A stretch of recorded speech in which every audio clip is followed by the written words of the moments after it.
Et grâce à des éleveurs ici, des éleveurs qui ont démarré ce projet. Et c'est vrai qu'aujourd'hui, on a une centaine d'éleveurs à travailler le porc basque qui aujourd'hui nous donne du jambon du Quintois et la viande fraîche du Quintois. Alors nous en avons quelques exemplaires qui sont sur un tapis de fougères, pas loin, dans la cour de l'école, ici aux Aldudes. Ils sont bien, ce matin ils dormaient, ils faisaient la grasse matinée, ils ont bien raison. Et ces porcs basques, donc des animaux rustiques, ultra adaptés à la géographie locale, Pierre. Oui, autrefois, le porc basque peuplait nos montagnes, puisqu'il n'y avait que le porc basque avant la guerre, et c'est après que les nouvelles races sont arrivées. Et c'est un porc qui est très rustique, puisqu'ils sont élevés de 12 à 15 mois dehors, voilà, avec une alimentation maïs, orge, pois, et avec ce qu'ils trouvent dehors, puisqu'on leur donne à peu près 2 kilos par jour, et le reste, ils se le trouvent suivant le fruit de la saison. Actuellement, c'est châtaigne, canne et de l'herbe, et c'est vrai que ça broute tout le temps, c'est comme une vache. Ouais, et ça gambade aussi, donc ça fait des bons jambons après. Tout à fait. Exactement, avec une viande bien persillée, extraordinaire. À peine gourmande. À peine. À peine. C'est beau. Ah, il faut aimer les bonnes choses, et on en a au Pays Basque, alors autant en profiter. C'est bien. Alors Jacques Maté, vous êtes professeur de sciences économiques à la fac de Poitiers, et vous êtes spécialiste en économie rurale.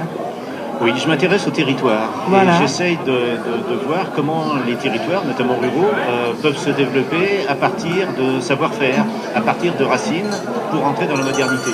Et c'est vrai que ce qu'on voit aux Aldudes, c'est vraiment l'exemple ultime de ce qu'un territoire est capable de créer aujourd'hui en 2014. C'est-à-dire, on prend des racines, on prend ses savoir-faire, et derrière, il y a du développement économique, il y a cette richesse créative qui est absolument extraordinaire. Alors ici, évidemment, on sent le dynamisme de la vallée lors de ces portes ouvertes. Évidemment, ça bouge dans tous les sens. À Banca, aux Aldudes, à Urepel, les gens travaillent ensemble. Il y a une jolie dynamique.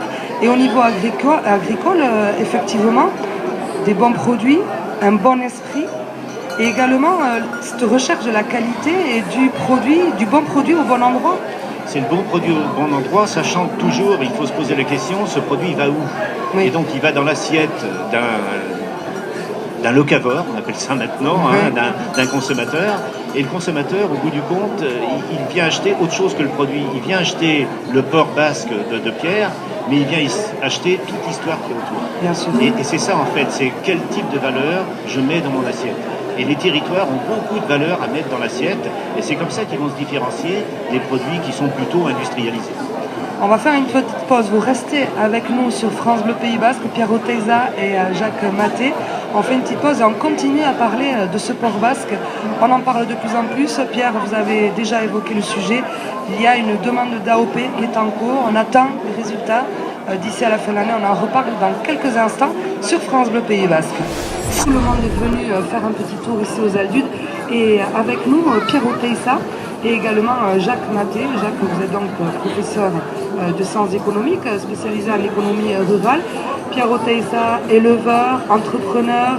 On connaît votre charcuterie, on connaît votre goût pour les bons produits. Vous vous êtes battu pour imposer ce porc basque, et on parlait tout à l'heure des consommateurs, évidemment, qui recherchent de plus en plus. C'est une tendance, mais ce n'est pas juste une mode.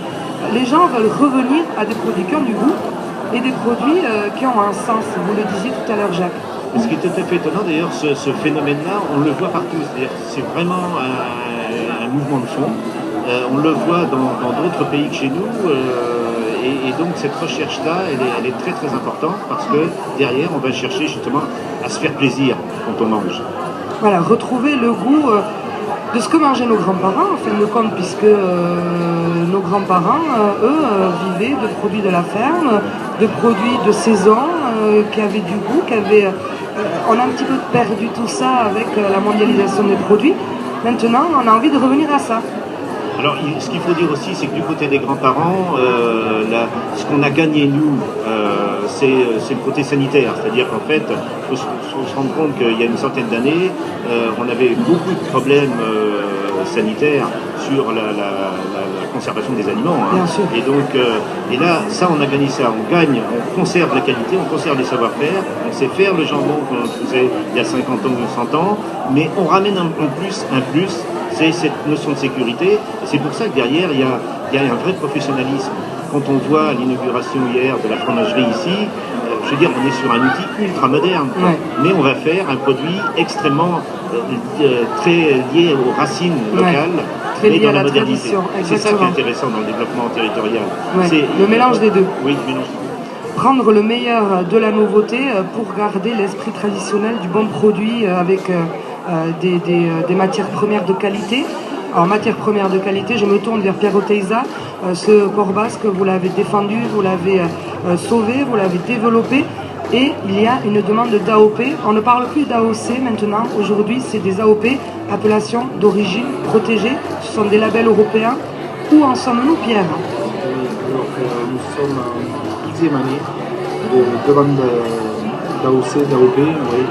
Alors, il y a 12 ans, on nous avait dit que c'était une grande dame, qu'il fallait cotiser longtemps, mais on ne pensait pas qu'il fallait 12 ans et plus. C'est vrai que ça commence à être long. Ça fait beaucoup de travail, beaucoup de réunions, et c'est vrai qu'aujourd'hui, par rapport au travail qui a été fait, si ça peut arriver, ce serait très très bien pour tout le monde. Je crois qu'il y a une commission à la fin du mois. Oui, il y a une commission qui va se faire, et je pense qu'en 2015, il faudrait que l'AOC arrive. Alors on espère, on creuse les doigts parce que ce serait vraiment mérité pour récompenser tout le travail et le bon esprit également de cette filière que vous avez développée avec l'aide de nombreux éleveurs ici dans la vallée. C'est ce qu'on peut leur souhaiter, Jacques Maté. Oui, les signes officiels de qualité, c'est une reconnaissance du travail qui est fait justement par les producteurs, par les transformateurs. Et pour le consommateur, ce sont des très très bons signaux.